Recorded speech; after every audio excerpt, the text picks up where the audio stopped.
Nice to have Yes, you. hi. Always good to double check these things. Lovely to have you with us. So, as it sounds, this is a statement of common sense, most people would say. Is there anything missing from it? Well, it's a very good start. I think what's a bit shocking for people to realise is that the medical authorities in this country, by and large, have responded to this with alarm. It's as if they don't want this to happen. So if you look at the NHS Confederation, their leader has said that this is all about culture wars. The Doctors Union, the British Medical Association, the BMA, they're banging on about, trans people not having access to healthcare. And it's pretty shocking because most people would say if there's one place in life where your sex really matters, it's in healthcare. So I think the response of those organizations tells us there's still a way to go before we do get common sense back into the health service everywhere. I mean, look, I know every individual matters, whoever they are, however they have decided to live their life, because your organisation is not about trying to be harmful to people or horrible to none of us want that. But there is an irredeemable reality here, is that relatively few people would identify as being trans. I mean, in fact, a tiny, tiny amount. So whilst I wouldn't want to in any way say anything about those people in this context, why would the medical industry be so animated about this, bearing in mind it's something that probably never crosses any of their radars at any point in their medical career? It is a bit of a mystery, and particularly when you think that people who identify as trans, so people who identify out of their sex, also need their real sex to be recorded in their healthcare records, because otherwise they're not going to be able to get the right medical care. So anyone who cares about that minority of people who don't feel that they are their sex should want the truth to be recorded in the health system. So it's pretty shocking.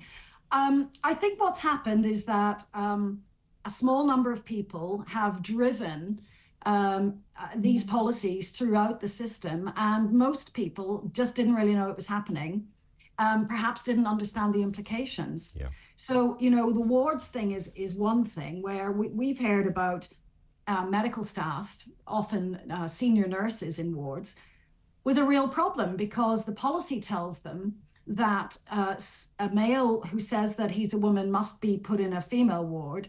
And at the same time, they can look and see that there are women in that ward who really shouldn't have to share with a male person. So it's all very well in theory, but in practice, I mean, that is a very real situation, because there could be all sorts of circumstances why a woman is in hospital, and the idea that she might be in a bed next to a biological man, or even a man that hasn't even, I mean, just to amp the point into a more graphic sense, a man who hasn't even got to the stage of even looking like a woman, so still looks like a man, but identifies as a woman.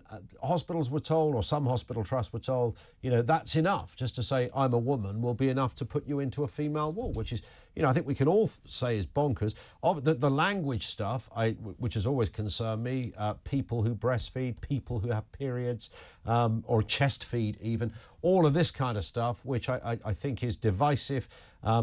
It is also,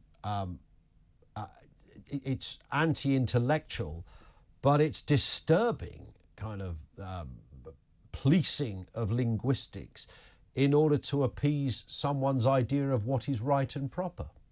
Yeah, and it's harmful to healthcare. So you talk about language there, and when there are health campaigns that say that anyone with a cervix should come forward for screening, or people with ovaries should look out for these symptoms, women who have learning difficulties, or women for whom English is not a first language, they may not know that that's aimed at them. So it's really antithetical to the best healthcare to start trying to reorganize our system to accommodate people who are in denial about the sex of their body. And I think that respecting people's identities must also include taking care of their healthcare needs, male and female alike. And this is not currently doing that. So we really welcome what Victoria Atkins has done, because if she can succeed in driving this through the system, I think that at the front line in healthcare, most clinicians want to do the right thing and know that the sex of the person in front of them may well be relevant to their healthcare. In terms of people feeling safe, if that is one way to look at this, let me just throw the other side of this that often comes forward. Take a trans man who has lived as a man for 20 years. I'm thinking of somebody like Cher's son, who you might be familiar with, who, you know, is a fairly burly looking male, biological female, but looks like a bloke, possibly has some sort of prosthetic penis, has muscles and a beard. Should that person then be put into a female ward because biologically he's a woman? Yeah, no, I mean, the purpose of single-sex wards is for privacy and dignity and peace of mind and easier management by the staff. Because if they know that only women are in a ward, then, you know, they can be a little more relaxed around, you know, whether the curtain's fully shut and all that kind of thing. If you have someone in that ward who either is male or appears to be male, then people's needs are not being met. So people like to pick up the trans man example as a kind of gotcha, as if we're insisting that everyone's chromosomes are checked. And of course, it's not about that at all. It's merely that if someone appears to be male, then their presence on a female ward is going to create a lot of discomfort. And what about the other way round? Yes, I mean, you know, Yeah. there's a lot of trans females who've had surgery, they have breasts, they have long hair, their passport, their driving license says they are female. We can talk about the biology. And I'm only putting this to you, Fiona, because I know those questions do come through and I know you've heard them all before. But what do you do about a situation like that? Should that woman, as she identifies, who anatomically at least looks like a woman, biologically clearly isn't, should that woman be in a male ward? Because that the argument there, a lot of men would feel uncomfortable. Yeah, well, it's interesting you say that. You know, no one worried about women feeling uncomfortable about having a man in the ward, but of course it works both ways. Most people prefer single-sex provision. It's just that it comes with a bit more of an actual safety risk for women than it does for men. So to come back to your question, I think we have to recognize there are different groups here with different needs. The first group is that the majority who are female in a female-only ward must have female-only provision. So that trans-identifying male you described, no matter how convincing they look, they don't belong in a female ward. And I would say whether they've had surgery or not is somewhat irrelevant, because we really don't want to be looking at other people's genitals in hospital, and we don't want other people looking at ours. So it's clear, and the proposals propose that the provision has to be made for someone who doesn't fit, you know, whether that's a born male who looks like a woman.